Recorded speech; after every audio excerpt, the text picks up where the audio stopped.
তাই জন্য কইছি তাহলে আমি তারা কইতেছি বাবু আস্তে আস্তে কে চালাই কই তারা কইতেছি তো আমি শান করতেছি পেন টেন গঞ্জি টঞ্জি আছে মা কইছে আমারও কইতেছি তো আমার চেংরা বলছে মা এই পেন আছে গঞ্জি আছে আমারে দিয়ে দিছে হাতে তো 500 টাকা লাগবে আমি তাদের চেংরা করে দিয়েছি চেংরা মা আমি জায়গা যাইতে সময় আমার এমনি দেখতেছি মা আমি জায়গা মানে বাড়িতে কটার সময় বাড়িছিল?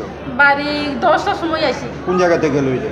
উদয়পুর থেকে আগরতলা কলেজ থেকে মানে কলেজ থেকে কি লেগে এটা জানে না আমি তারা জিজ্ঞাসি না তো বাড়ির থেকে প্রথমে কি কলেজে গেছিল না কলেজে যাইব আচ্ছা কলেজ ড্রেস সব পাইছি তার লগে ফোন করছি সবাই এটা কি মানে দুর্ঘটনা কি আগরতলা আসার পথে আগরতলা কলেজ থেকে আউন লাগিয়া সইতে দিয়েছি কোন জায়গাতে হইছে মানে আপনি কি খবর পাইছেন?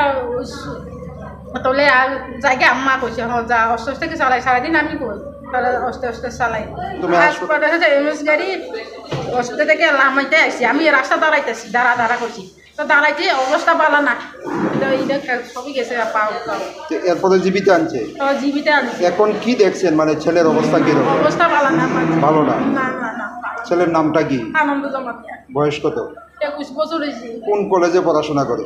নেতাজি উদয়পুরে নেতাজি এই কোন ইয়ারে? সেকেন্ড ইয়ার হয়তো সময় আমি